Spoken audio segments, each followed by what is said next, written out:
Coucou les amis, alors aujourd'hui on a un unboxing de Cubicle parce que c'est Noël et donc je vais pas trop tarder parce que j'ai piqué l'iPad de mon père pour filmer cette vidéo, donc on va commencer maintenant avec l'outil de pro qui est un peu cassé parce que j'arrivais pas à ouvrir une boîte et donc c'est parti. Donc comme vous voyez ici on a un colis et dedans il y a des... Ouais. Oh trop bien, ils ont des étiquettes maintenant. On a 2 cubes angstrom. Attendez, quoi? Ok. En fait, j'avais demandé ça, donc l'Outchwang WRM 5x5, mais il m'avait dit qu'il n'en avait plus parce que le cube était plus produit. Donc je l'avais pris finalement sur un autre site et en fait il se trouve que finalement il est toujours dans la boîte, donc tant mieux, comme ça j'en aurai 2. Donc c'est parfait et c'est une bonne surprise. Ici on a un tapis. Je vais peut-être dégager ça parce que ça prend beaucoup de place. Et ça cache le paysage. Comme je disais, on a d'abord un tapis. Donc c'est une nouvelle édition 2021 il me semble. Je l'ai pris en gris et ça fait très très propre. Et il va venir en complément de celui-là que j'utilise déjà. On remarque directement qu'il est beaucoup plus épais, donc il sera certainement plus résistant. Ensuite, il y avait un autre paquet que j'ai déjà déchiré par mégarde. Et à l'intérieur, on a une casquette. Elle va venir s'ajouter à la collection de casquettes que j'avais commencé. Poursuivons. Un sac Speedstack que j'avais recommandé, notamment très pratique pour transporter les cubes et les timers. Et j'ai pris également dans la catégorie rangement et transport de cubes. Ça se porte normalement sur l'épaule. Ça doit s'accrocher comme ça. Donc on a une poche principale dans laquelle on peut mettre les cubes et d'autres choses, j'imagine. Et ici on a une poche avant. Après on a des autocollants Cubicle et on va faire un truc assez stylé.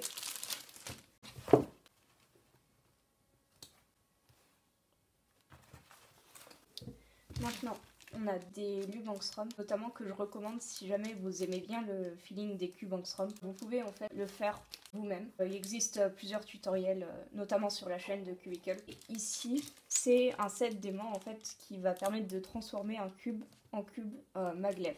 Donc, un cube maglev, qu'est-ce que c'est? On a 2 aimants en réalité, un juste en dessous de la vis et un au fond. La force magnétique entre les 2 aimants agit exactement comme un ressort. C'est ce qui permet de réduire les frictions. Et notamment, grâce à ça, on n'a pas besoin de luber le corps puisqu'il n'y aura jamais de bruit de ressort puisqu'il n'y a pas de ressort forcément. Et il n'y aura pas non plus de friction qui peut gêner la fluidité du cube. Et donc ces aimants permettent de faire exactement la même chose. C'est pour ça qu'il y en a 12 sur chaque centre. On en aura un en haut, un en bas. Et ça permettra de créer le même effet, c'est-à-dire un cube maglev.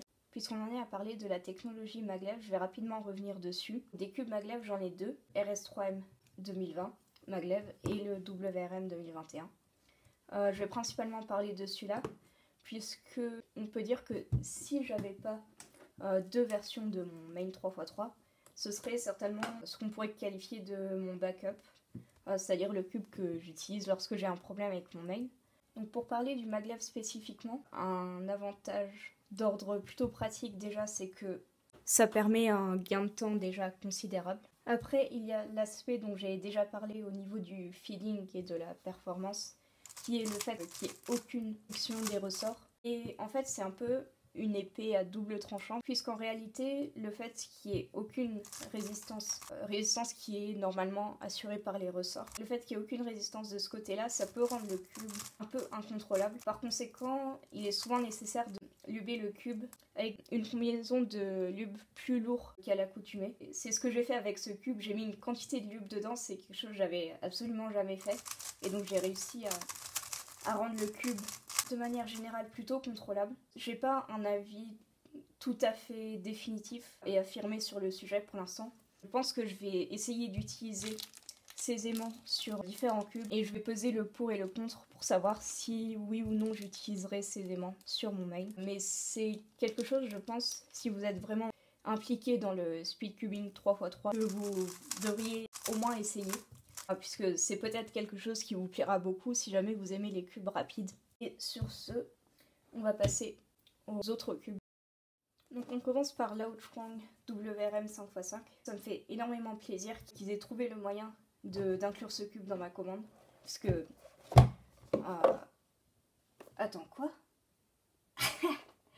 Il est angstrom. Pète sa mère. Oh, trop bien. Ah, franchement, c'est les meilleurs. Ce cube, en général, je pense qu'il a plus de potentiel que son concurrent, le Valk 5. Je peux pas vraiment parler du MGC parce que je l'ai très peu utilisé. Mais quoi qu'il en soit, le MGC 6, la version 6x6 des MGC, est excellente et écrase toute la concurrence. Précisément sur le 5x5, c'est un cube que j'ai galéré un petit peu à setup parce que j'arrivais pas vraiment à trouver les bonnes tensions. Et un truc qui me dérange pas mal, et que vous venez de voir en direct, c'est le fait que les tranches internes soient pas vraiment solidaires. Et donc lorsqu'on fait une PLLH ou n'importe quel algo avec des mouvements M sur la partie 3x3, c'est généralement très embêtant. Et donc on va voir ce que ça donne sur ce... Ok, c'est la même chose. Mais ouais, j'imagine qu'il faut faire un petit peu plus attention. Sur le Valk 5, j'arrivais à positionner mes doigts sur les tranches de gauche et quand même réussir. Par rapport au Valk 5, c'est un cube déjà qui est plus petit, ça donne une meilleure prise en main. C'est un cube, généralement, je l'ai trouvé plus fiable que le Valk 5. On peut davantage bourriner dessus sans risquer des lock-up bizarres ou éventuellement des pops. Il faut seulement trouver les bonnes tensions pour permettre ça. Et c'est un cube aussi, je pense, je préfère le feeling. Donc je pense que ça va devenir mon main. Et encore un grand merci à Cubicle.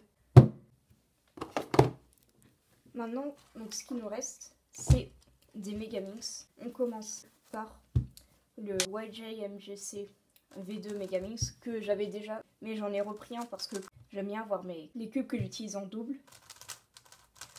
Et déjà, rien qu'à la sortie de la boîte, il est tout simplement excellent.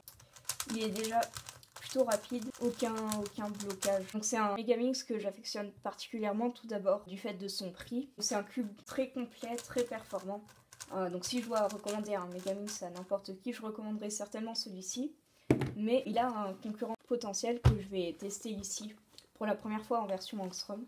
C'est le retour de la marque Dayan avec le Dayan Megaminx V2 qui déjà, vous pouvez le constater, est beaucoup plus petit. Et si vous voyez déjà qu'il y a au moins, on va dire, 2 mm de différence, et sur un Megaminx, ça se sent vraiment. Déjà, il est vraiment rapide, je trouve. Oups. Et un petit peu incontrôlable. Je suis pas certaine de l'aimer pour l'instant, après il faudra essayer, parce qu'il me paraît un peu pas très fiable en fait. J'ai des blocages que j'aurais pas forcément sur le MGC. En fait, j'avais testé celui de certaines personnes et j'avais beaucoup aimé, donc j'ai pas mal d'espoir en ce cube. Mais vous voyez ici, j'ai eu un corner twist, donc il y aura peut-être quelques problèmes à régler. C'est tout pour cette vidéo, j'espère vraiment que vous avez apprécié. J'espère aussi que vous avez passé un bon Noël ou de bonnes fêtes. Et donc, à la prochaine et ciao!